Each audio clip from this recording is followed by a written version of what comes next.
Welcome to Siddhi Arth group of education and I am Siddharth. आप लोग के पास आज लेके आया हूँ लेक्चर 2, जिसमें हम लोग डिस्कस करेंगे इवोल्यूशन और टॉपिक है ओरिजिन ऑफ लाइफ इन अर्थ। पहली बार धरती पे लाइफ कहाँ से आया, लाइफ की उद्भव कहाँ से हुआ, हम लोग इस चीज़ पे आज डिस्कस करेंगे। ये जो इवोल्यूशन है उसको मेयर नाम का एक साइंटिस्ट ने सबसे पहले टर्मिनोलॉजी किया था और इन्होंने ही इसकी स्टडी शुरुआत की थी। Evolution biology is a study of history of life form and earth. Evolution biology जो है जिसमें हम लोग धरती में जीवन की शुरुआत का जो हिस्ट्री है, इतिहास है, हम लोग इसकी स्टडी करते हैं। What exactly is evolution? To understand the change in flora and fauna that have occurred over millions of years on Earth.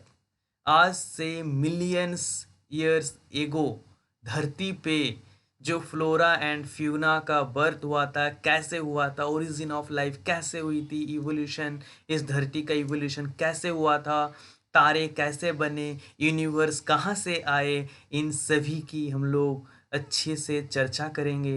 ये यहाँ पे जीवन कहाँ से आया, तो हम लोग इस पे डिस्कस करते हैं। आज थोड़ा सा आगे बढ़ते हैं।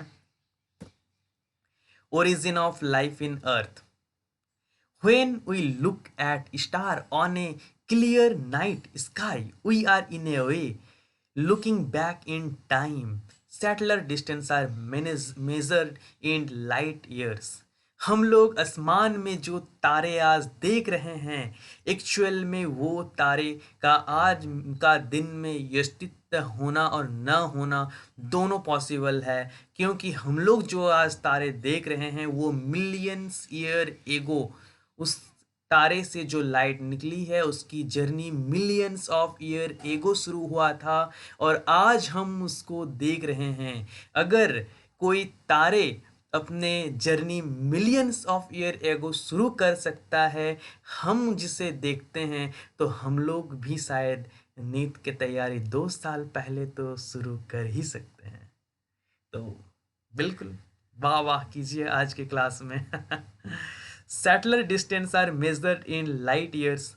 What we see today is an object whose emitted light started its journey millions of year ago. मैंने कहा millions of year ago जिसने जर्नी शुरू किया था, और and from trillions of kilometre way, हम लोग से वो ट्रिलियंस ऑफ किलोमीटर दूर है, और वो इतने सफ़र करने के बाद आज हम लोग उस तारे को अपनी आंखों से देख सकते हैं। सोचिए, हम लोग अतीत को देख रहे हैं। अमेजिंग। इसका मतलब आज हम अभी जैसे यहाँ वीडियो बना रहे हैं आप लोग के लिए, शायद पूरे यूनिवर्स में या पूरे अर्थ में और भी कोई यूट्यूब में छोड़ने के लिए वीडियो बना रहा होगा। अमेजिंग। बहुत ही अच्छा लेसन है आज ये जो टॉपिक है। मैं तो बहुत ही इंटरेस्टेड हूँ इस टॉपिक पे आज बात करने के लिए। आप लोग भी शायद होगे। बहुत ही अच्छे अच्छे मैंने फोटोज़ भी लगा रखी है, ऐसा लग रहा है कि जैसे कोई बॉलीवुड मूवी चल रहा हो। मेरे को तो बहुत इंटरेस्टेड लग रहा है इस टॉपिक पे बात करने। मतलब ऐसा लग रहा है कि जैसे हम अतीत में है और हम देख रहे हैं, उसकी शुरुआत कर रहे हैं। I am so much interested. However, when we see object in our immediate surrounding, we see that instantly and hence in the present time. आज हम लोग उसे देख रहे हैं, जो I am so much interested really. ये जो ओरिजिन ऑफ लाइफ है ना, ये ओरिजिन ऑफ लाइफ को हम लोग पढ़ने के लिए काफ़ी सारे थ्योरीज पढ़ेंगे। तो एक्चुअली अलग अलग लोगों ने अलग अलग टाइप के थ्योरीज दिए हैं। तो हम लोग कुछ कुछ जो इम्पोर्टेंट थ्योरीज है उनको हम लोग डिस्कस करते हैं आज। जैसे जो सबसे पहला थ्योरी आया था यूनिवर्स के लिए, मतलब जो हम लोग का जीवन, लाइफ का ओरिजिन कैसे हुआ, जो पहला थ्योरी है वो है बिग बैंग थ्योरी। तो the big bang theory attempt to explain as the origin of universe. ब्रह्मांड का अस्तित्व कैसे हुआ, कैसे बना, ये बिग बैंग थ्योरी बताता है। बिग बैंग थ्योरी का कहना है कि talks of similar huge explosion unimaginable in physical term. जब यूनिवर्स बना था, शायद बिग बैंग थ्योरी के अनुसार एक बहुत ही बड़ा एक्सप्लोजन हुआ होगा और उसके बाद ही सब कुछ अस्तित्व में आया होगा। तो एक बहुत बड़ा एक्सप्लोजन के बाद द यूनिवर्स एक्सपेंडेड, मतलब जो पूरा ब्रह्मांड है वो फैल गया। एक्सप्लोजन के बाद पूरा ब्रह्मांड फैल गया and hence the temperature came down. Hydrogen and helium formed sometimes letter, और कुछ वक्त के बाद हाइड्रोजन और हीलियम का बनना शुरू हुआ। The gas condense under gravitation and formed the Galaxy of present day universe. और वो गैस कंडेंस हुआ ग्रेविटी के कारण, और आज हम लोग का गैलेक्सी का, जिस पे हम लोग रह रहे हैं, उस ब्रह्मांड का निर्माण होना शुरू हुआ। In the solar system of Milky Way galaxy, जिस पे हम लोग रहते हैं, earth was suppose to have formed about 4.5 billion year ago. जिसे आज हम लोग देख रहे हैं वो 4.5 बिलियन ईयर एगो बना है। आज हम लोग रह रहे हैं 4.5 बिलियन ईयर एगो। अच्छा हाँ, यहाँ पे एक जो टर्म है hydrogen and helium form sometimes letter, actually ये एमसीक्यू का क्वेश्चन है। ये जो बच्चे नीट की तैयारी कर रहे हैं उनके लिए ये क्वेश्चन बहुत ही इम्पोर्टेंट है, क्योंकि ये डायरेक्ट एमसीक्यू क्वेश्चन बनता है कि कभी कभी कि अर्थ में जो सबसे पहला गैस है वो कौन है, और किसका कौन सा गैस सबसे पहले बना है। तो ये आंसर होगा हाइड्रोजन और हीलियम। जब ब्रह्मांड का निर्माण हो रहा था तो जो सबसे पहला गैस है वो है हाइड्रोजन एंड हीलियम। ये एमसीक्यू का डायरेक्ट क्वेश्चन आता है, कभी कभी आ जाता है। तो जो सबसे पहला ब्रह्मांड जब कॉस्मिक इन्फ्लेमेशन का एंड हुआ था वो 10⁻³ उसके बाद प्रोटॉन्स बनना शुरू हुआ जो 10⁻⁶ एगो, और 100 सेकेंड्स एगो ड्यूटेरियम, हीलियम एंड लिथियम का सिंथेसाइज होना शुरू हुआ। उसके बाद 100 मिलियन ईयर एगो पहला तारा, फर्स्ट स्टार फॉर्म हुआ, पहला तारा बना 100 मिलियन ईयर एगो। और 500 million year ago current record holder for earliest Noon Galaxy, जिस गैलेक्सी में हम लोग रह रहे हैं मिल्का वे गैलेक्सी, उसका निर्माण हुआ था 500 मिलियन ईयर एगो। और 4 बिलियन ईयर्स एगो जो तारे का एक स्टार फॉर्मेशन पिक में था, जब सबसे मतलब तब बहुत सारा तारा बन रहा था, मतलब बहुत पिक लेवल पे था उस वक्त। The origin of life is consider a unique event in the history of universe. ये जो ओरिजिन ऑफ लाइफ है वो हमारा ब्रह्मांड का एक बहुत ही ऐतिहासिक और मिस्टीरियस, बहुत ही आश्चर्यजनक घटना है। द यूनिवर्स इज वास्ट, हम लोग का यूनिवर्स बहुत ही बड़ा है। जैसे ही आप जो ये स्लाइड देख रहे हैं ना, अगर इस स्लाइड में हम एक छोटा सा डॉट बनाते हैं तो ये आप जो डॉट देख रहे हैं ना, जिस तरह ये स्लाइड में ये डॉट, उसी तरह हमारे पूरे ब्रह्मांड में हमारा ये पृथ्वी, हमारा ये अर्थ, इसका एक कण के समान है पूरे ब्रह्मांड में। रिलेटिविटी स्पीकिंग, जो the earth itself is almost a can speak, मैंने कहा ना कि एक बिल्कुल कन के बराबर है। The universe is very old, हमारे ब्रह्मांड जो बहुत पुराना है और ऑलमोस्ट 20 बिलियन ईयर पुराना है। Huge cluster of Galaxy comprised the universe. Galaxy contain stars, cloud of gas and dust. Considering the size of universe, earth is ended speak. पूरे ब्रह्मांड में इतनी चीज होने के बावजूद हमारा जो पृथ्वी है जिस पे हम लोग रह रहे हैं वो एक कण के समान है। 13.8 बिलियन ईयर एगो बिग बैंग का ये एक्सप्लोजन हुआ था। 13 बिलियन ईयर एगो स्टार का फॉर्मेशन हुआ था। 4.8 बिलियन ईयर एगो सन का फॉर्मेशन हुआ था। 4.5 बिलियन ईयर एगो हमारा पृथ्वी प्रिमिटिव अर्थ, अर्ली अर्थ जिसे हम लोग प्रिमिटिव अर्थ कहते हैं, प्रिमिटिव अर्थ तब आया था। और 3 बिलियन ईयर एगो ओशियन का निर्माण हुआ था। ये ओशियन कैसे बना था? जब पूरा पृथ्वी हम लोग का प्रिमिटिव अर्थ था उस वक्त हमारा पृथ्वी दलदल था। उस वक्त वो सॉलिड फॉर्म में नहीं था और न ही वो लिक्विड या गैस फॉर्म में था। वो एक दलदल था, जैसे आप जहाँ पे कीचड़ हो जाता है ना, तो वैसे एकदम पूरा दलदल था। और वहाँ पर बहुत ही ज़्यादा ह्यूज अमाउंट पे मीटियोरॉइड्स टकरा रहे थे। और वो मीटियोरॉइड्स टकराने के कारण हमारे अर्थ में बड़े बड़े गड्ढे हो गए। और उन गड्ढों को, उसमें पानी जब भर गया तो वो ओशियन बना और समुंदर बना। और वो समुंदर का निर्माण हुआ 3.8 बिलियन ईयर्स एगो। और उसके बाद ही पहली लाइफ की शुरुआत हुई, ये बिग बैंग थ्योरी ने कहा। और इसी थ्योरी को बेस्ड करके और भी बहुत सारे और भी नए नए थ्योरी आए हैं। और उन थ्योरी में वो पूरे एक्सप्लेन कर रखा है कि धरती पे लाइफ का कैसे आना हुआ और कैसे उसका डेवलप हुआ।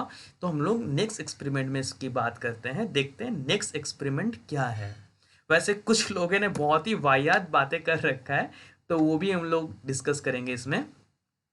जब प्रिमिटिव अर्थ था उस वक्त हमारे अर्थ पे कोई भी एटमॉस्फेयर नहीं था। There was no atmosphere on the early earth. जब पृथ्वी बन रहा था, जब हमारा धरती बन रहा था, उस वक्त हमारा धरती में एटमॉस्फेयर नहीं था। Water vapour, methane, carbon dioxide and ammonia release from molten mass covered the surface. The UV rays from the sun break up water into hydrogen and oxygen। जब हमारा अर्थ प्रिमिटिव अर्थ था, जब अर्थ का डेवलप हो रहा था, जब वो रहने लायक बन रहा था, जब वो अर्ली स्टेज पे था, उस वक्त अर्थ का कोई भी ओजोन लेयर नहीं था। ओजोन लेयर नहीं होने की वजह से, ओजोन लेयर नहीं होने की वजह से सन से यूवी रे डायरेक्ट अर्थ पे आता था। ओजोन लेयर नहीं होने की वजह से डायरेक्ट यूवी रे अर्थ पे आता था। और अर्थ पे जो हाइड्रोजन और ऑक्सीजन था, वो एक्चुअली जो वाटर मॉलिक्यूल था वो हाइड्रोजन और ऑक्सीजन में कन्वर्ट हो कर देता था। और जो लाइटर हाइड्रोजन था उसको वो एटमॉस्फेयर में स्केप कर देता था। तो यहाँ पे बात कर रहे हैं सन से जो डायरेक्ट यूवी रे आ रहा है, ओजोन लेयर नहीं होने की वजह से जो डायरेक्ट रे आ रहा है, वो हाइड्रोजन और ऑक्सीजन में कन्वर्ट कर रहे हैं वाटर मॉलिक्यूल को। लेकिन ये वाटर मॉलिक्यूल आ कहाँ से रहा है, वो हम लोग जब नेक्स्ट एक्सपेरिमेंट में बात करेंगे तो आपको पता चल जाएगा कि ये वाटर मॉलिक्यूल आ कहाँ से रहा है। और जो हाइड्रोजन, जो हल्की हाइड्रोजन मॉलिक्यूल है, वो स्केप कर जा रहा है। और जो फ्री हाइड्रोजन है, जो फ्री हाइड्रोजन है, जो किसी के साथ बाइंड नहीं किया, वो फ्री हाइड्रोजन क्या हो रहा है, वो फ्री हाइड्रोजन अमोनिया और मीथेन के साथ बाइंड कर रहा है। जो फ्री ऑक्सीजन आपको यहाँ दिख रहा है, जो फ्री ऑक्सीजन है, वो कंबाइंड हो रहा है अमोनिया और मीथेन के साथ टू फॉर्म वाटर, CO2 और अदर गैसेस में उसको बना रहा है। और ये सारे मिलके तैयार कर रहा है ozone layer. The ozone layer was form. और ये प्रक्रिया कम से कम मिलियंस ऑफ ईयर के बाद पॉसिबल हुआ। ये फेनोमेना चलता रहा, वहाँ से रे आता रहा, वो हाइड्रोजन मॉलिक्यूल ऑक्सीजन मॉलिक्यूल बनाता रहा, तोड़ता रहा उसे, और फिर उसको स्केप होता रहा, फिर दोनों कंबाइंड करता रहा अमोनिया और मीथेन के साथ। फिर वो कंबाइंड करके वाटर मॉलिक्यूल, कार्बन डाइऑक्साइड और अलग अलग दूसरे टाइप के गैसेस बनाते रहे। और ये चीज़ कंटिन्यू मिलियंस ऑफ ईयर होता रहा और उसके बाद ओजोन लेयर का फॉर्मेशन हुआ। As it cooled the water vapour fell at rain. और जो वाटर वेपर, मतलब उस वक्त जब हम लोग का प्रिमिटिव अर्थ था, तो यहाँ पर काफ़ी ज़्यादा वैल्कोनीज होता था, वैल्कोनीज एरप्शन होता था। और ये जो वैल्कोनी एरप्शन के कारण जो वेपर, जो वाटर मॉलिक्यूल ऊपर चला जाता था, वो फिर बारिश बन के दोबारा रेन बन के वो फिर से अर्थ पे आता था और ओशियन का फॉर्मेशन करता था। अच्छा, उस वक्त जो वाटर मॉलिक्यूल था वो ज़मीन में, अर्थ में, वो बॉयल होता है, वो उस वक्त बॉयल होता था।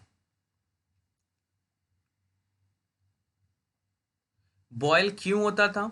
जो उस वक्त अर्थ में जो वाटर मॉलिक्यूल था वो बॉयल होता था। बॉयल क्यों होता था?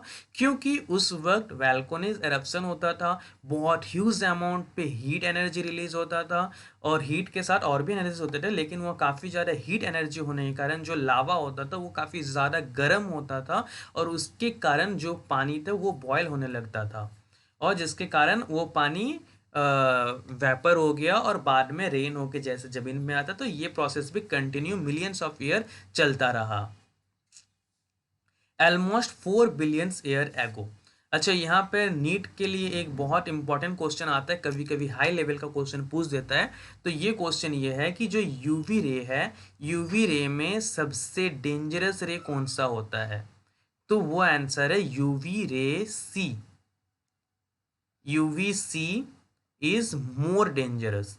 ये क्वेश्चन कभी कभी एमसीक्यू में आ जाता है, तो ये बहुत ही इंपॉर्टेंट क्वेश्चन है नीट वालों के लिए, तो ये चीज़ ध्यान में रखिएगा। यूवी सी जो है वो मोस्ट डेंजरस है। और एक्चुअली बिग बैंग पे एक्चुअली ये एक किताब है, द सीक्रेट, इन्होंने लिखा है। तो ये किताब बहुत ही अच्छी है, इसमें इन्होंने यही चीज़ बता रखा है, काफ़ी सारा एनर्जीज के बारे में बता रखा है कि अर्थ का फॉर्मेशन जब हो रहा था किस तरह का एनर्जीज था, लाइफ क्या होता है, लाइफ में कौन कौन सा एनर्जी रिस्पॉन्सिबल होता है, मैटर और नेचर के बारे में ये किताब में बहुत ही अच्छा से बता रखा है। आप लोग ये किताब को पढ़ सकते हैं, बहुत ही, मैं तो पढ़ा हूँ, बहुत ही अच्छा लगा, बहुत इंटरेस्टिंग भी है। आप इसे पढ़िएगा, आपको बहुत अच्छा लगेगा।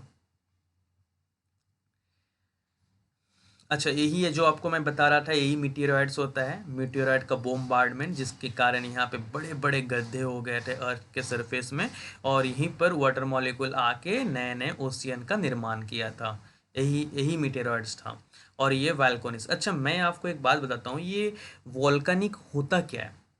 क्या आपको पता है वॉल्केनिक क्या होता है? एक्चुअली हमारे जो अर्थ है ना, इसमें काफ़ी अलग अलग टाइप के फॉर्मेशन होता है। मैं आपको बताता हूँ ये वॉल्केनिज्म होता क्या है। मैं ब्लैंक पेज देख रहा हूँ, अगर कहीं पे है तो मैं आपको वहाँ पर बताता हूँ। जैसे यहाँ पर ब्लैंक है, मैं आपको यहाँ बताता हूँ। जैसे ये अर्थ हो गया, ठीक है, ये अर्थ हो गया, एक मिनट, ये अर्थ हो गया, ठीक है।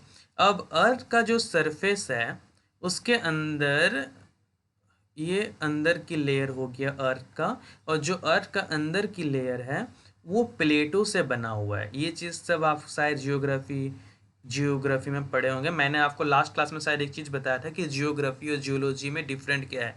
जियोग्राफी वो हो गया जो अर्थ के सरफेस के ऊपर की स्टडी को हम लोग जियोग्राफी कहते हैं, और जो अर्थ के इनर स्टडी करते हैं कि अर्थ के अंदर का क्या है उसको हम लोग जियोलॉजी कहते हैं। ये चीज़ आपको याद होगा, मैंने लास्ट क्लास में आपको बताया था। तो जब आप लोग जियोलॉजी पढ़े होंगे तब आपने ये चीज़ देखा होगा कि अर्थ का जो इनर पोर्शन है वो काफ़ी सारा प्लेटों से बना हुआ है, जो लगभग लगभग अर्थ का सरफेस से 8 से 10 किलोमीटर अंदर होता है। जो डिस्टेंस होता है प्लेट्स का वो लगभग 8 किलोमीटर का डिस्टेंस होता है। और ये जो प्लेट्स, एक्चुअली ये जो प्लेट्स है, इन प्लेट्स के बीच में काफ़ी अलग अलग तरह के मूवमेंट्स होते हैं। इस प्लेट्स, ये जो, जैसे ये एक प्लेट हो गया, जैसे ये एक प्लेट हो गया, ये दूसरा प्लेट हो गया, ये तीसरा प्लेट हो गया, तो ऐसे काफ़ी अलग अलग प्लेट्स होते हैं। और इन जो दो प्लेट्स के जो बीच जो मूवमेंट होता है, तो उस चीज़ 3 तरह का फॉर्मेशन होता है, 3 तरह का चीज़ हो सकता है। वो 3 तरह का चीज़ क्या क्या है? पहला होता है ज्वालामुखी, जिसको हम लोग वाल्कोनिस कहते हैं। जो दूसरा होता है उसे हम लोग भूकंप, अर्थक्वेक बोलते हैं। और जो तीसरा चीज़ होता है जो उसे हम लोग बोलते हैं माउंटेन का फॉर्मेशन।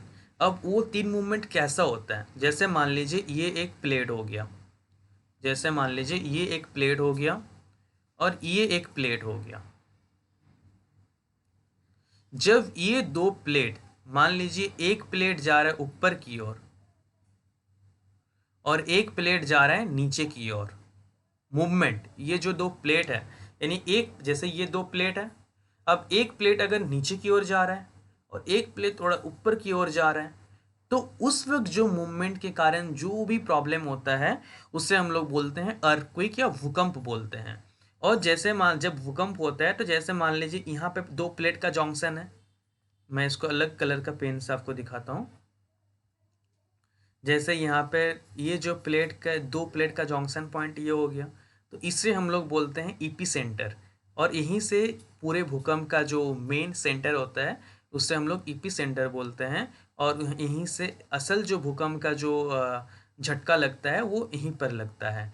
और उसके सराउंडिंग में जो एरिया है वो उसके रिकेट के ऊपर डिपेंड करता है कि अर्थक्वेक का रिकेट कितना है, और उसके ऊपर डिपेंड होता है कि उसका कितना तीव्रता है नहीं है, वो देखा जाता है। जो दूसरा मूवमेंट होता है, दूसरा मूवमेंट ये होता है कि जैसे ये एक प्लेट हो गया और ये एक प्लेट हो गया, ठीक है। अब जब ये प्लेट एक दूसरे से दूर जा रहा है, जब ये प्लेट एक दूसरे से दूर जा रहा है तो यहाँ पर गैप बना। यहाँ पर जो गैप बना, आप यहाँ पे गैप देख रहे होंगे, यहाँ पे जो गैप बना वो गैप से लावा निकलता है, वो गैप से लावा निकलता है, या अंदर का जो गर्म चीज़ है वो निकलता है। बेसिकली वो ज़्यादातर लावा ही होता है, और इसे हम लोग बोलते हैं वॉल्कानो। जब दो प्लेट्स के बीच गैप होता है तो उसे हम लोग वॉल्कानो कहते हैं। और तीसरा जो मूवमेंट होता है मैं नीचे दिखा रहा हूँ, देखिए यहाँ पे स्लाइड पे। जैसे ये एक प्लेट हो गया और ये एक प्लेट हो गया, जब दोनों प्लेट एक दूसरे की ओर जा रहा हो, मतलब ये प्लेट भी इधर जाना चाह रहा है और ये प्लेट इधर आना चाह रहा है, दोनों प्लेट, जैसे यहाँ पे जगह तो है नहीं, जैसे ये दो प्लेट है, अब ये प्लेट के बीच में तो जगह है नहीं, लेकिन ये बोल रहा है कि मैं इधर ही जाऊंगा, और ये प्लेट कह रहे कि नहीं मैं इधर जाऊंगा। तो जब ये दो प्लेट का टकराव होता है तो ये जो फॉर्मेशन होता है इसे हम लोग बोलते हैं माउंटेन। इसका जो साफ एग्जाम्पल आपको हिमालय पर्वत दिखेगा। एक्चुअली जो हिमालय पर्वत में जो चाइना वाला पोर्शन आपको दिखता है वो तो चाइना वाला पोर्शन हो गया, उधर एक दूसरा प्लेट था। और जो इंडियन जो प्लेट है, जो इधर का जो प्लेट है, वो एक्चुअली शायद अफ्रीका का हिस्सा था, मुझे ठीक से याद नहीं आ रहा। जब गोंडवाना वाला जो लैंड है वो शायद अफ्रीका वाला, मेरे को ठीक से याद नहीं आ रहा वो पोर्शन, वो नीचे का हिस्सा था। तो वो खिसकते खिसकते खिसकते खिसकते जब वो चाइना का वहाँ पे बॉर्डर में आया, मतलब अभी उस वक्त चाइना नहीं हुआ करता था, अभी का मैं बात कर रहा हूँ, जब वो चाइना का बॉर्डर में आकर टकराया, तो जब दोनों लैंड का टकराव हुआ तो उस लैंड के टकराने के कारण जो फॉर्मेशन हुआ था वही आज का माउंट एवरेस्ट है। तो हम लोग देखिए कहाँ पहुँच गए, हम लोग बात कुछ और कर रहे पहुँच कुछ और गए। अच्छा, हम लोग अपने टॉपिक पे आते हैं। तो ये तो चीज़ आपको समझ में आ गया वॉल्कानो क्या होता है। तो उस वक्त काफ़ी ह्यूज अमाउंट पे वॉल्कानो होता था, और उससे जो एनर्जी निकलता था, उस एनर्जी की हम लोग क्या बात कर रहे थे, मेरे को तो याद भी नहीं आ रहा है। हम लोग शायद इसी की बात कर रहे थे ना। अच्छा, यूवी की बात कर लिए थे, फिर मैंने आपको वॉल्कानो बताया कि वॉल्कानो क्या होता है, राइट। मीटेरॉइड आपको मैंने बता दिया, क्योंकि इसके भी जरूरत पड़ेगी आगे में। तो अब हम लोग नेक्स्ट स्लाइड में जाते हैं। नेक्स्ट स्लाइड में क्या है देखते हैं। प्रिमिटिव अर्थ। प्रिमिटिव अर्थ का मतलब तो आप सबको पता ही है कि अर्लियर जब अर्थ का पृथ्वी बन रहा था, डेवलपिंग स्टेज पे था, तो वो है। तो हम लोग अभी तक फिर क्या देखा, हम लोग अभी तक ये देखा कि जब अर्थ दलदल में था, जब अर्थ बन रहा था, तब अर्थ दलदल अवस्था में था, और वहाँ पे काफ़ी ज़्यादा मीटेराइट्स टकरा रहे थे, जिसके कारण क्रेटर्स हो रहे थे, बड़े बड़े गड्ढे हो रहे थे। फिर वहाँ पे वाटर मॉलिक्यूल भरे, और वो वाटर मॉलिक्यूल सी और ओशन में कन्वर्ट हो गया। काफ़ी ज़्यादा उस वक्त वैल्कोनीज होते थे, वोल्कानो होने के कारण वो पानी बॉयल होता था और वो वेपर होके उड़ जाता था। फिर हमने क्या देखा कि जो वैल्कानो होता है वो एरप्ट होता था, वहाँ से लावा निकलता था, लावा निकलने के कारण वहाँ का टेम्परेचर बढ़ जाता था, और जो पानी है वो वेपोरेट होके उड़ जाता था। उसके बाद हमने देखा कि एटमॉस्फेयर उस वक्त नहीं था, ओजोन लेयर नहीं था, जिसके वजह से वहाँ पे यूवी रे आता था, और वो जो ऑक्सीजन है उस वक्त ऑक्सीजन भी नहीं हुआ करता था, प्रिमिटिव गैस हुआ करता था। और उस वक्त काफ़ी ज़्यादा लाइटनिंग होता था, जिसके कारण कंपाउंड्स जो है वो कंपाउंड वाटर मॉलिक्यूल्स में कन्वर्ट होता था, और वो मॉलिक्यूल्स फिर मेक एंड ब्रेक, बन रहा टूट रहा, बन रहा टूट रहा, बन रहा टूट रहा, और उसके बाद वहाँ पे रेन हुआ, रेन फिर से वाटर मॉलिक्यूल कन्वर्ट हुआ, तो ये बन रहा टूट रहा, बन रहा टूट रहा, फिर क्या बन रहा है वो हम लोग नेक्स्ट स्लाइड में देखते हैं क्या बन रहा है। अच्छा, हम लोग एक चीज़ और बात करते हैं कि एक वक्त में डायनासोर हुआ करता था, तो ये डायनासोर का क्या मतलब है, डायनासोर अभी क्यों नहीं है। तो उसका भी एक कहानी आता है कि जब हो सकता है जब अर्थ बन रहा था तो उस वक्त भी जब डायनासोर जब अस्तित्व में था, शायद डायनासोर खत्म होने के पीछे का कहानी ये है कि शायद एक बहुत बड़ा सा एक्सप्लोजन हुआ होगा, और वो एक्सप्लोजन होने के कारण उसका एटमॉस्फेयर में पूरे डास्ट पार्टिकल भर गए थे, और डास्ट पार्टिकल भर जाने के कारण सन से जो रे आना चाहिए था, सनलाइट अर्थ तक नहीं पहुंच रहा था, जिसके कारण सारे प्लांट्स मर चुके थे। और जब डायनासोर को प्लांट्स या भोजन नहीं मिल रहा था तो शायद डायनासोर भी मर चुके थे। तो ये एक स्टोरी लोग बताते हैं। उसके बाद आप ये टाइमलाइन देख सकते हैं कि वाटर कब आया। एक्चुअली ये बिलियंस ईयर एगो या मिलियंस ईयर एगो पे ये स्केल बताया गया है। Water 4500 billions year ago, single cell इतने साल पहले आया, photosynthesis 3000 billions year ago start हुआ, यूकैरियोटिक्स 2000 ईयर्स एगो स्टार्ट हुआ, 2000 बिलियंस ईयर एगो स्टार्ट हुआ। तो ये एक लाइफ साइकिल है, इसको भी कभी कभी नीट के एग्जाम में आ जाता है, तो आप लोग इस टेबल का आप स्क्रीनशॉट लेकर रख सकते हैं, इस टेबल को आप पढ़ सकते हैं। वैसे ये आपको नेट में भी मिल जाएगी ये, तो आप इसको अच्छा से रखिएगा, क्योंकि ये टाइम स्केल कभी कभी ईयर पूछा जाता है कि ये कितने साल पहले बना है, मल्टी सेलुलर सेल लाइफ कब आया है, यूकैरियोटिक लाइफ कब से स्टार्ट हुआ है, डायनासोर कब था, फ्लावर कब से स्टार्ट हुआ, मैमल्स कब आया, एनिमल कब आया। तो ये कभी कभी क्वेश्चन आ जाती है इस पे। अच्छा हाँ, जब प्रिमिटिव अर्थ बन रहा था तो यहाँ पे उस वक्त नाइट्रोजन, हाइड्रोजन, कार्बन था। अब वो ये तो था ही प्रिमिटिव अर्थ में। उसके बाद जब वोल्कानो से जब लावा निकल रहा था, तो वो लावा में क्या है, वो लावा क्या था, उस लावा में एफी था और एनआई था। और ये एफी और एनआई जब इसके साथ केमिकल रिएक्शन करके कार्बाइड और नाइट्राइड का फॉर्मेशन किया, और यही एटमॉस्फेयर से दोबारा मीथेन एंड अमोनिया का फॉर्मेशन किया, जो ओजोन लेयर बनाया है, जिससे जो सन से जो रे आता है, यूवी रे या जो भी हार्मफुल रे, वो उसे आने से रोकता है। उसके बाद ये दोनों फिर दोबारा काफ़ी टाइम के बाद लाइटनिंग एनर्जी, काफ़ी सारा एनर्जी के बाद वो दोबारा अनसैचुरेटेड हाइड्रोकार्बन बनना शुरू हुआ, इथाइलिन और एसिटाइलिन, जो वाटर वेपर जो बन के, जैसे मैं आपको बताया ना कि जो वाटर मॉलिक्यूल था उसको तोड़ देता था हाइड्रोजन और ऑक्सीजन में, और जो हल्का हाइड्रोजन था वो स्केप हो जाता था। तो फिर जो रेन होता था, नीचे ज़मीन गर्म होने के कारण सारा वाटर मॉलिक्यूल वेपर हो जाता था। अब वो वाटर वेपर O2 में, O2 भी कहीं कहीं पर O2 आ जाता है। फिर वो एक्चुअली वो फ्री O2 है, एक्चुअली उस वक्त CO2 हुआ करता था। मैं आपको ये चीज़ बताना भूल गया, जब प्रिमिटिव अर्थ बन रहा था तो CO2 तो था लेकिन O2 नहीं था। तो ये जिससे अनसेचुरेटेड हाइड्रोकार्बन बना, फिर काफ़ी टाइम मिलियंस बाद alcohol, aldehyde, ketone, organic acid बना, फिर एनर्जी लगा, अल्ट्रावायलेट रे, काफ़ी इलेक्ट्रिक डिस्चार्ज है क्या, जो लाइटनिंग होता था, बिजली कड़कता था। तो ये सारी फिर बॉन्ड बना टूटा, बना टूटा, बना टूटा, और लास्ट में जाके एक टाइम के बाद एमिनो एसिड बना होगा, और वो एमिनो एसिड एलानिन, ल्यूकोसाइन, ग्लाइसिन, इसे अलग अलग एमिनो एसिड बना होगा। जब अर्ली अर्थ बन रहा था तब तो O2 था नहीं, तो इसे हम लोग कहते हैं एनऑक्सीजेनिक। एनऑक्सीजेनिक ये एक बहुत ही इंपॉर्टेंट टर्म है, शायद अगर आप लोग 11 12 में पढ़ रहे हैं तो ये कभी कभी एग्जाम के व्यू से आ जाता है, 1 नंबर का मार्क में, 1 मार्क क्वेश्चन में आ जाता है। इसमें एक पैराग्राफ लिखना होता है कि एनऑक्सीजेनिक का क्या मतलब होता है। तो प्रिमिटिव अर्थ जहाँ ऑक्सीजन नहीं था, अगर वहाँ ऑक्सीजन नहीं है तो इसे हम लोग एनऑक्सीजेनिक कहते हैं। अगर ऑक्सीजन नहीं था प्रिमिटिव अर्थ में तो वो ऑक्सीजन आया कहाँ से, अगर ऑक्सीजन नहीं था तो ऑक्सीजन आया कहाँ से। वो ऑक्सीजन को लाने वाला इंसान है, इंसान नहीं है, वो है ब्लू ग्रीन एल्गी, जिसे हम लोग साइनोबैक्टीरिया भी कहते हैं।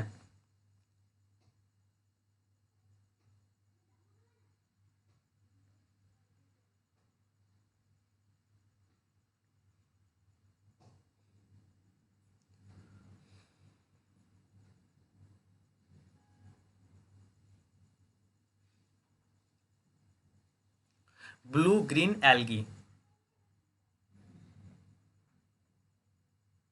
मैं लिख नहीं पा रहा हूँ एक्चुअली, मेरे पास ऐसे माउस लेकर मैं बैठा नहीं हूँ। तो ये जो सबसे पहले O2 लाया है वो है ब्लू ग्रीन एल्गी। ये भी कभी कभी शॉर्ट मार्क क्वेश्चन में आ जाते हैं, नीट के एग्जाम में भी शायद एक बार आ चुका है ये क्वेश्चन कि पहली बार अर्थ में ऑक्सीजन किसने लाया, तो पहली बार अर्थ में ऑक्सीजन लाया है ब्लू ग्रीन एल्गी। ये चीज़ मैंने आपको अभी बताया कि जो वल्केनो होता है उससे काफ़ी ज़्यादा एनर्जी मिलता है और वो एनर्जी वैल्कोनी के थ्रू बाहर आता है।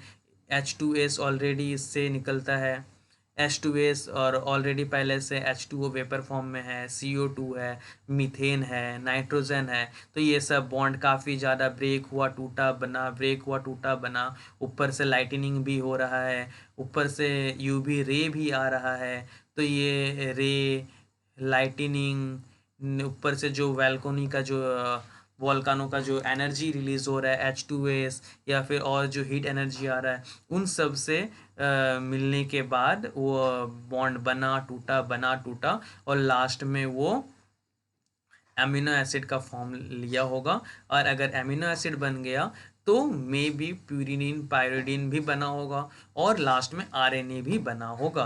और अगर आरएनए बन गया तो लाइफ पॉसिबल है, क्योंकि आरएनए और डीएनए क्या है, एक्चुअली आरएनए और डीएनए दो चीज़ें, आरएनए और डीएनए दोनों जेनेटिक मटेरियल है जो एक जनरेशन से दूसरे जनरेशन तक वो इंफॉर्मेशन, जेनेटिक इंफॉर्मेशन कैरी करता है।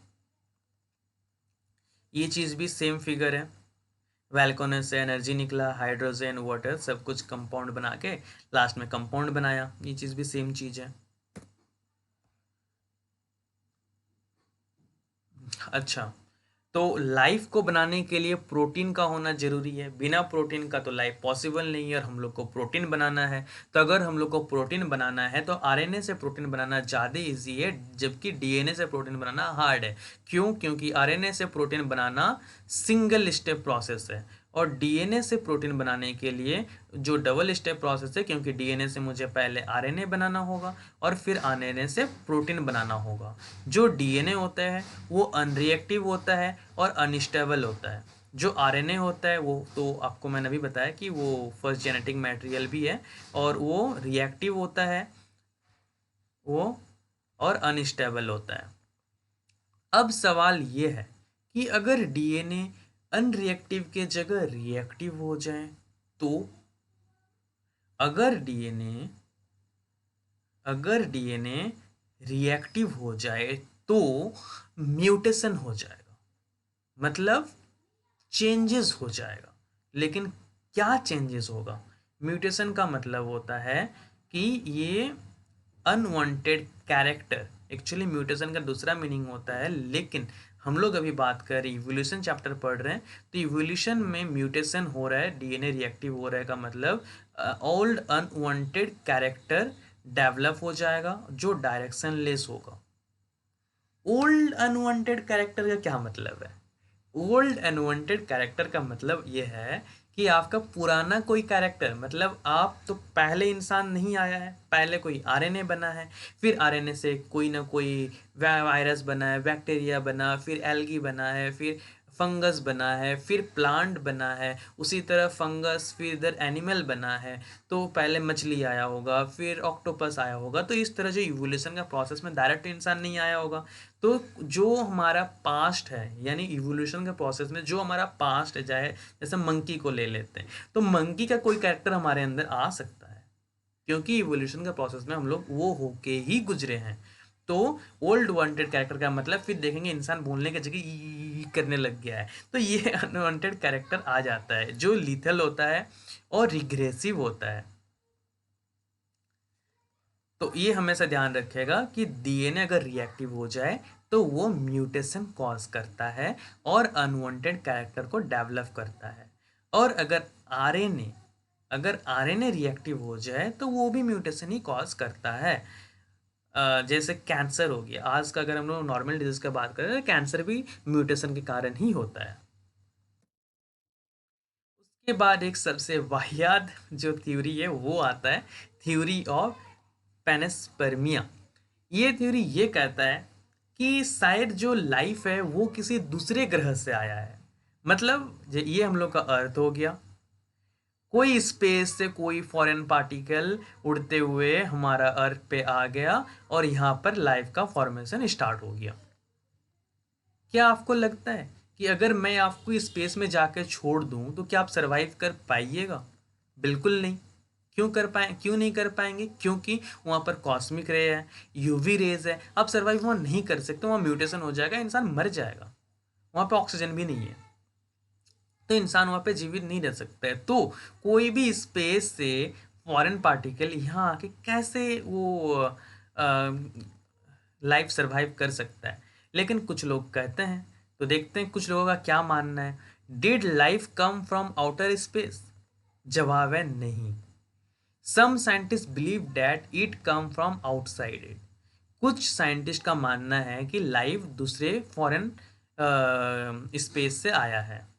Early Greek thinkers thought unit of life called spores were transferred to different planet including Earth। जो पहला लाइफ है उन्होंने उसको स्पोर नाम दिया और उन्होंने कहा कि ये कोई दूसरे ग्रह से आया होगा। Panspermia is still a favourite idea for some astronomer. कुछ एस्ट्रोनोमर के लिए पेनेस्पेर्मिया बहुत ही इंटरेस्टिंग आइडिया बन चुका था। For a long time it was always believe that life come out decaying and rotting matter like straw mud etc. This was the theory of spontaneous generation. कभी कभी 11-12 के एग्जाम में ये 2 मार्क क्वेश्चन में, ये 1 मार्क क्वेश्चन में आ जाता है, तो आपको ये चीज़ ध्यान में रखना होगा कि ये अगर क्वेश्चन आता है थ्योरी ऑफ पैनेस्पर्मिया तो भी यही आंसर होगा। अगर क्वेश्चन आता है कि व्हाट इज स्पॉन्टेनियस जनरेशन तो भी यही आंसर होगा। आप हमेशा एक चीज़ मैं आपको बताता हूँ, आप एक चीज़ का हमेशा ध्यान रखिएगा एग्ज़ाम में।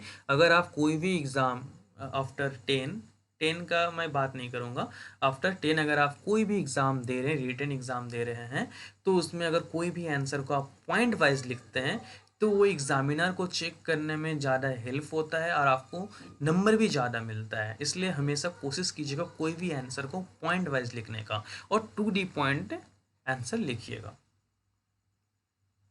यही सेम चीज़ कर रहे हैं कि कोई फॉरेन पार्टिकल आ गया, फिर यहाँ से वो फॉर्मेशन हुआ, एमिनो एसिड बना, फॉर्मिक एसिड बना, इथेन बना, आरएनए बना। तो ये जो एक बहुत ही वाहियात थ्योरी है। देखिए यहाँ पर भी मैंने सेम चीज़ लिख रखा हूँ, स्पॉन्टेनियस जनरेशन।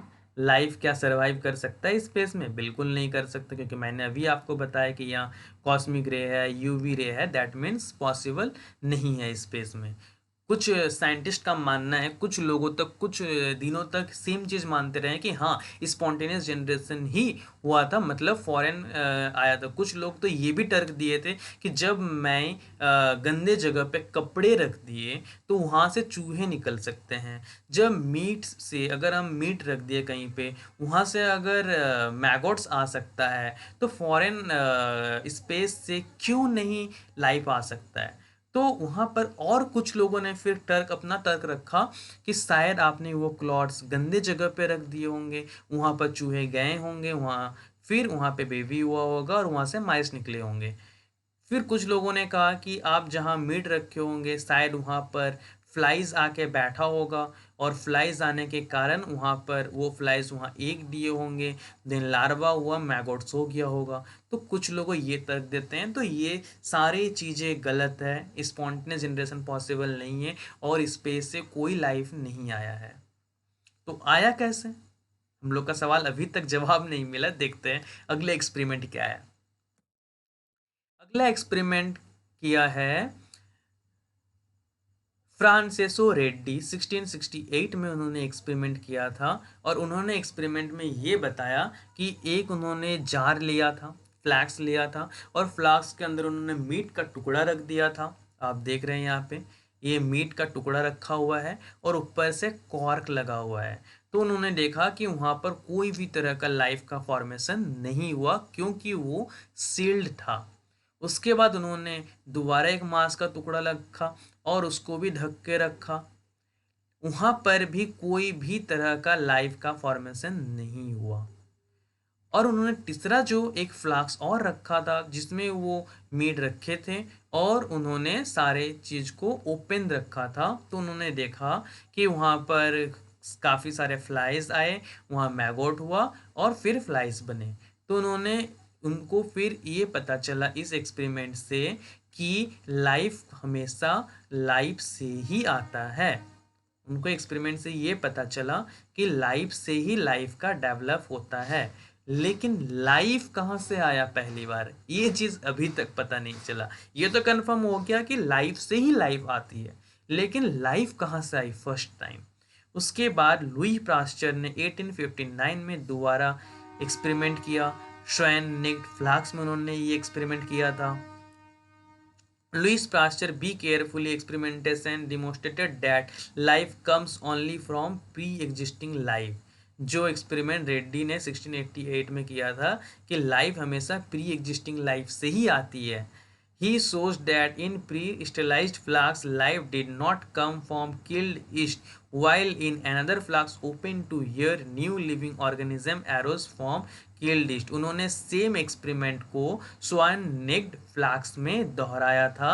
एक को ओपन रखा था, एक में ब्रोथ रखा था, दूसरे में तीनों में ब्रोथ रखा था, जिसमें से एक ओपन था और एक में प्लग लगा हुआ था, कॉर्क लगा हुआ था, और जो दूसरा था उसको वो स्वयं नेक्ड रखा हुआ था। तो उन्होंने देखा था कि जो ओपन था उसमें फॉर्मेशन हुआ था। तो उन्होंने ये भी कहा कि spontaneous generation theory was dismissed, मतलब जो स्पॉन्टेनियस जनरेशन जो थ्योरी दिए थे वो थ्योरी गलत है, उसका कोई मान्यता नहीं है। तो स्पॉन्टेनियस जनरेशन थ्योरी गलत हो गया, और तब से लोगों ने लुई पास्चर और रेड्डी ने जो एक्सपेरिमेंट किया था उनको मान्यता दिया गया। लेकिन हम लोग को अभी तक ये नहीं पता चला कि how the first life form come on earth. अब हम लोग देखते हैं नेक्स्ट एक्सपेरिमेंट क्या है और लाइफ कहाँ से आया। मैं तो सच में बहुत ही इंटरेस्टेड हूँ, बहुत ही उत्सुक हूँ ये जानने के लिए यार लाइफ कैसे आया होगा। आप लोग भी इंटरेस्टेड ही होंगे शायद, देखते हैं कैसे आया होगा लाइफ। नेक्स्ट एक्सपेरिमेंट कर बढ़ते हैं। अब आता है ओरिजिन ऑफ लाइफ, मतलब मेरे को लग रहा है कि शायद अब ओरिजिन हो सकता है। आ गए हम लोग सामने सामने काफ़ी हद तक। तो ओरिजिन ऑफ लाइफ का दो पार्ट है। पहला पार्ट है थ्योरेटिकल और दूसरा पार्ट है एक्सपेरिमेंटल। तो ओरिजिन ऑफ लाइफ का जो थ्योरी वाला पार्ट है ये 1920 में ब्रिटिश साइंटिस्ट जेवीएस Haldane and Russian biochemist Alexander Oparin ने दिया था। और ओरिजिन ऑफ लाइफ को experimental prove Miller and Urey ने किया था। जेबीएस हेल्डनिन ये तो ब्रिटिश साइंटिस्ट हैं, लेकिन वो जब इंडिया आए थे तो वो इंडिया का संस्कृति से इतना ज़्यादा मंत्रमुग्ध हो गए थे कि वो अपना घर यहीं पर उड़ीसा में बना लिए थे और लास्ट तक वो यहीं पर रहे।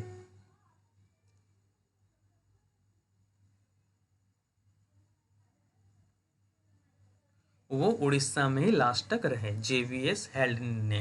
तो इन्होंने थ्योरी दिया था और मिलर एंड यूरी ने उसे एक्सपेरिमेंटल प्रूव किया था।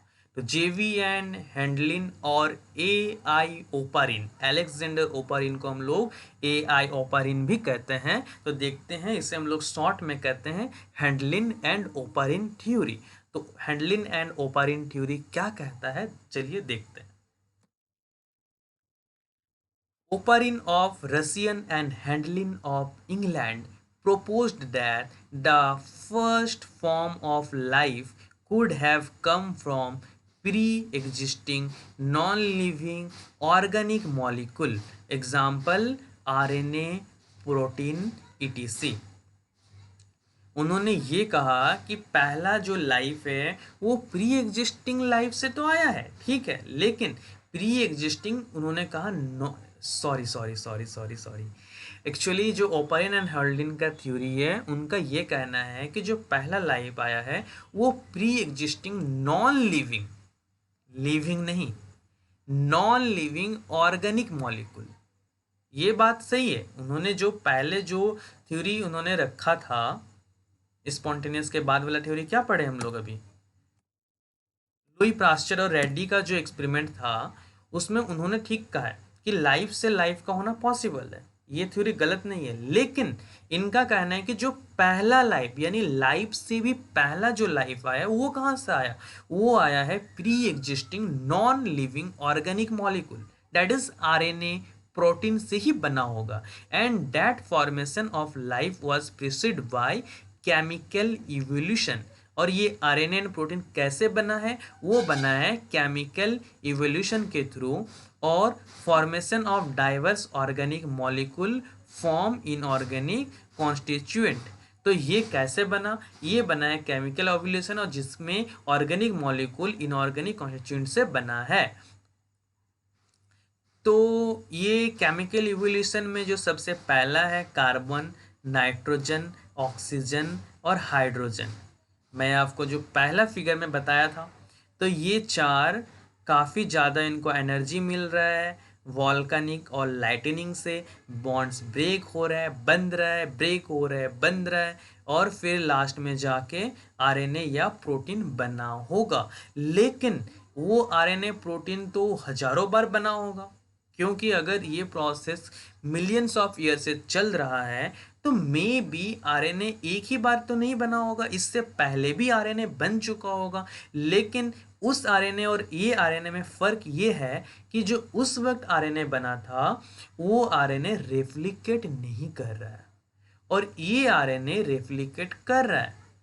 तो ये हम लोग एक जैसे लीगो बॉक्स, आप लोग देखें लीगो बॉक्स की तरह है कि ये एक बार बन गया। तो अगर जब तक आरएनए रेप्लिकेट नहीं कर रहा है तब तक लाइफ का होना पॉसिबल नहीं है। तो आरएनए बहुत बार बना होगा, लेकिन ये आरएनए रेप्लिकेट किया तब जाके लाइफ का पहला लाइफ आया होगा।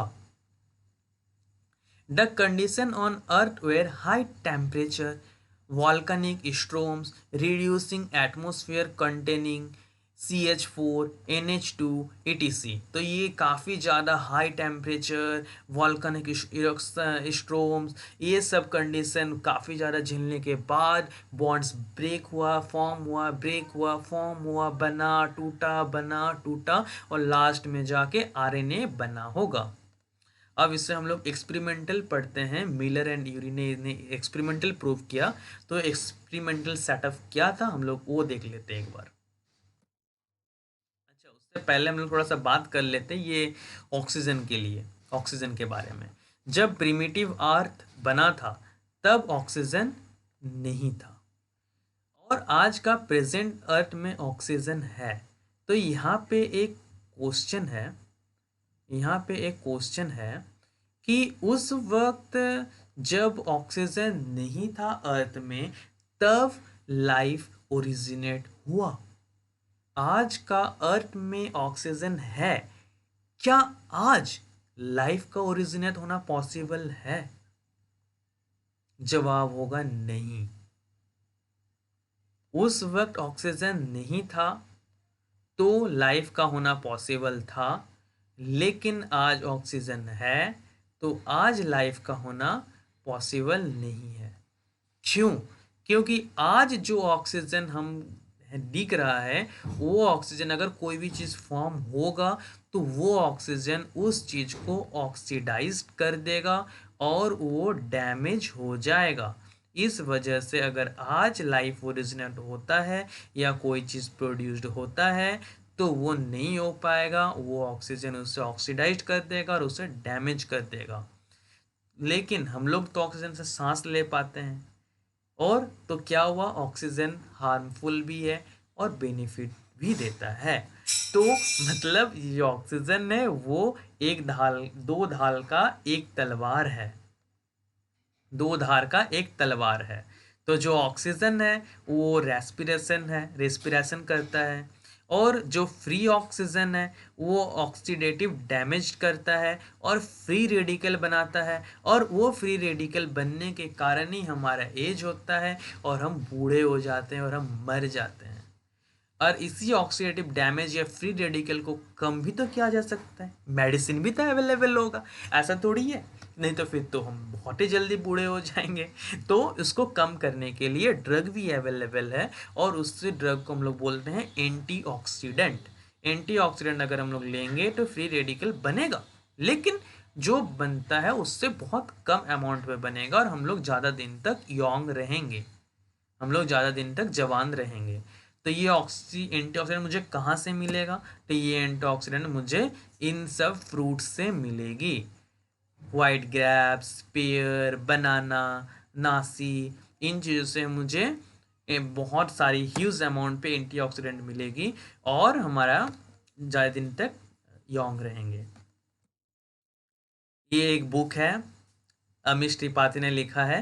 ये बुक का नाम है तीनों बुक मिला के इसको हम लोग शायद त्रिलोक या ऐसा कुछ नाम है इसका, मेरे को नाम नेम भी याद नहीं आ रहा है। वैसे यहाँ नेम दिया हुआ है, तीन अलग अलग बुक का नेम दिया हुआ है, लेकिन वो तीनों का मिला के एक बहुत ही अच्छा सा नाम है, मुझे वो नाम याद नहीं आ रहा है। ये बुक अमीश त्रिपाठी ने लिखा है, इसमें उन्होंने सोमरस के बारे में बताया है, और उसमें ऑक्सीडेटिव डैमेज के बारे में बहुत ही अच्छी तरीके से उन्होंने बता रखे। पढ़े इस बुक को, लास्ट वाला मेरा भी बच्चा हुआ, लास्ट वाला मैं अभी तक पढ़ा नहीं हूँ। ये दो मैं पढ़ा हूँ, बहुत ही अच्छा बुक्स, आप भी पढ़िएगा कभी मौका मिले तो। प्रिमिटिव अर्थ, ये तो मैंने आपको बता दिया कि मीटेरॉइड्स बना, क्रैकर्स बना, वाटर हुआ, ओशियन फिर फॉर्मेशन हुआ, जब वैल्कोनो हुआ, एरप्ट हुआ, लावा निकला, टेम्परेचर बहुत बढ़ गया था, फिर वाटर इवोपरेट हो गया, एटमॉस्फेयर नहीं था, यूवी रे आता था, ऑक्सीजन नहीं था, प्रिमिटिव गैस बना, लाइटनिंग होता था, फिर कंपाउंड बना, वाटर बना, फिर बना टूटा, लास्ट में जाके आरएनए बना। ये है मिलर एंड ये यूरी का एक्सपेरिमेंट। ये सेटअप है, ये सेटअप को हम लोग थोड़ा समझते हैं।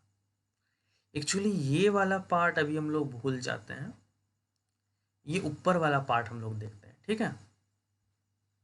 ये ऊपर वाला पार्ट हम लोग अभी देखते हैं, ये ऊपर वाला सेटअप क्या है। ये हम लोग सी वाटर लिए, ये जो आप देख रहे हैं ये सी वाटर है, और ये सी वाटर को हम लोग गर्म कर रहे हैं। गर्म क्यों कर रहे हैं? क्योंकि उस वक्त वोल्केनो हुआ करता था, जिसके कारण वो अर्थ बहुत ज़्यादा गर्म होता था। तो यहाँ पर सी वाटर गर्म हो रहा है, गर्म होने के कारण ये इवेपोरेट हो रहा है, ये इवेपोरेट हो रहा है, इवेपोरेट हो रहा है। जब वो वेपर यहाँ पर पहुँचा, तो यहाँ पर लाइटनिंग हो रहा है, लाइटनिंग हो रहा है। लाइटनिंग होने के कारण यहाँ पर H2O, NH3, हाइड्रोजन, CH4, ये सारे मॉलिक्यूल यहाँ पे टूट रहा है, बन रहा है, टूट रहा है, बन रहा है, फिर वो कंडेंस हो रहा है ठंडा होके, फिर से वो नीचे चला जा रहा है, फिर नीचे जा रहा है, फिर नीचे जा रहा है, फिर यहाँ पहुँचा टैंक में, फिर यहाँ पर वो गर्म हुआ, फिर ऊपर गया, फिर लाइटनिंग हुआ, फिर बना टूटा मॉलिक्यूल बना टूटा, उसके बाद फिर यहाँ पे ठंडा हुआ, कंडेंस हुआ, अर्थ कूल हो रहा है, कूल हो रहा है, अर्थ कूल हो रहा है, कूल होने के बाद फिर से वो नीचे आया, फिर वो गर्म होने लगा, फिर गर्म हुआ, फिर वेपर बना। तो ये प्रोसेस कंटिन्यू 20-25 दिन तक उन्होंने ये प्रोसेस कंटिन्यू रखा। उसके बाद जब 20-25 दिन के बाद उन्होंने इस वाटर को बाहर निकाला, तो उन्होंने देखा कि इसमें इसमें प्यूरिन और पायरीमाइडिन मिला उन्हें। तो अब आप मुझे बताइए कि अगर मुझे प्यूरिन और पायरीमाइडिन मिल गया तो क्या आरएनए बन सकता है? हाँ, आरएनए बन सकता है, क्योंकि प्यूरिन और पायरीमाइडिन मुझे मिल गया, तो यहाँ आरएनए बन सकता है। तो एक्चुअली यहाँ पे जब गर्म हो रहा था तो यहाँ बॉन्ड बंद रहा था, ब्रेक हो रहा था, जैसे मैं आपको बताया था वाल्कोनिक एरप्शन के वक्त भी यही हो रहा था। तो यहाँ पर भी बॉन्ड बंद रहा है, ब्रेक हो रहा है, बन रहा है, ब्रेक हो रहा है। ये हीट वाल्कोनो वाला है, इवेपोरेट हो रहा है। तो ये जो फिर यहाँ इसको जो साइंटिस्ट थे उड़ीसा वाले, जिनका पहले वाला जो एक्सपेरिमेंट हम लोग पढ़ रहे थे, जिन्होंने इसका थ्योरी वाला पार्ट दिया है, उन्होंने कहा था कि ये बायोटिक सूप है, और इससे लाइफ का होना पॉसिबल है, क्योंकि अगर प्यूरिन और पायरीमाइडिन मुझे मिल गया तो इससे आरएनए आसानी से बन सकता है। अच्छा, मैं आपको एक चीज़ बताना भूल गया हूँ, मैं पीछे स्लाइड में जाता हूँ एक चीज़ आपको बताने के लिए, कि जब मैं आपको बता रहा था ना कि डीएनए स्टेबल और आरएनए, तो मैं उस चीज़ के बारे में आपको बता देता हूँ कि वो क्यों क्यों होता है।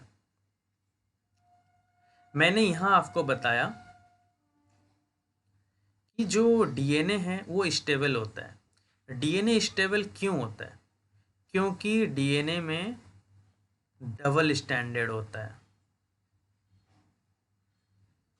क्योंकि डीएनए डबल स्टैंडर्ड होता है, और कब जब कोई दो चीज़ साथ में हो तो वो स्टेबल रहता है। समझ रहे हैं ना मैं क्या कहना चाहता हूँ? जब दो चीज़ साथ हो तो वो स्टेबल रहता है। और ये जो आरएनए है वो सिंगल है, वो मिंगल नहीं हुआ है, वो सिंगल फॉर्म में है, इसीलिए वो अनस्टेबल, वो डबल होना चाहता है। तो ये चीज़ हमेशा याद रखिएगा, जो डीएनए है वो हमेशा स्टेबल होता है, वो और कुछ नहीं चाहता है, वो सेटल है। जो आरएनए है वो सिंगल है, वो मिंगल होना चाहता है, इसलिए वो अनस्टेबल फॉर्म में है।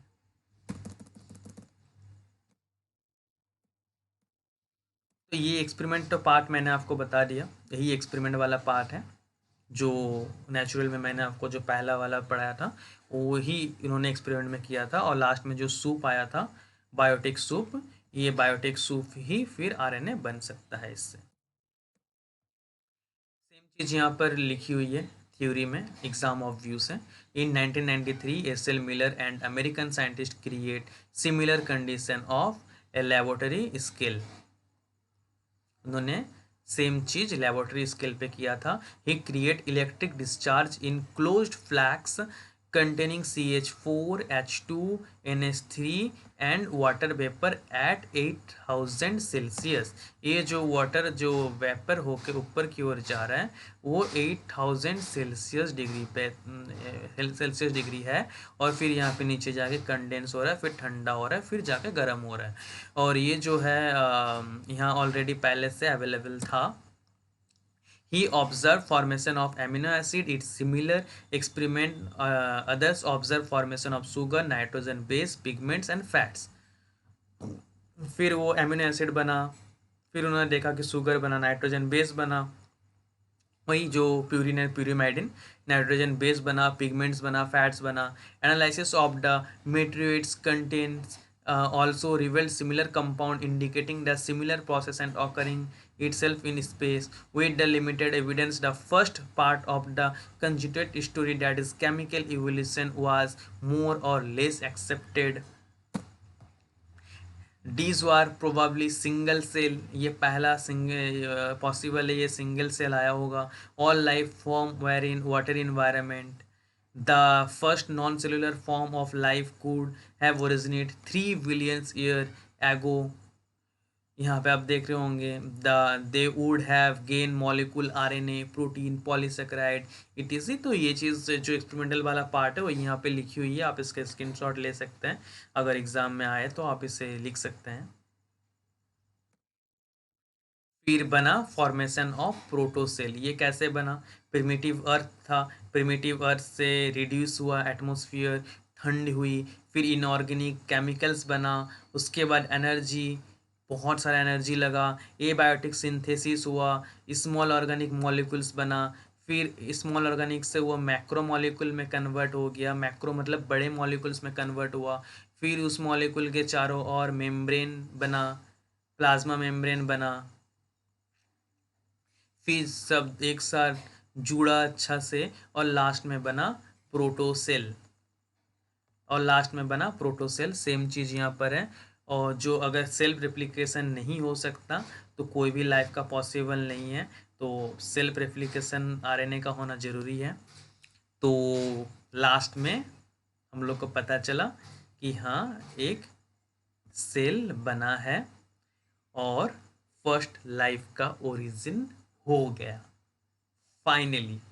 अब लाइफ का तो ओरिजिन हो गया, लेकिन इस छोटे से लाइफ से हम इंसान कैसे बने, ये सफ़र हम लोग नेक्स्ट लेक्चर में देखेंगे कि ये सेल से ह्यूमन तक का सफ़र के बीच में क्या क्या आया, नेचुरल सिलेक्शन क्या होता है, फिर रेडिएशन ऑफ एनिमल्स क्या होता है, प्लांट्स क्या होता है, हम लोग वो हेट्रोलॉजी ऑर्गेन्स, होमोलोगस ऑर्गेन, इस बारे में भी हम लोग बात करेंगे। तो हम लोग नेक्स्ट लेक्चर में देखेंगे कि तब से लेके अब तक का सफ़र कैसा रहा, क्या क्या हुआ, नहीं हुआ। तो हम लोग नेक्स्ट क्लास में इस चीज़ का डिस्कस करेंगे। आप सब अच्छे से रहिएगा, सेफ रहिएगा और नेक्स्ट लेक्चर का इंतज़ार कीजिए। होप सो मैं 1-2 दिन में ही अपलोड कर दूं इसे भी। तो मिलते हैं नेक्स्ट लेक्चर में। Thank you so much.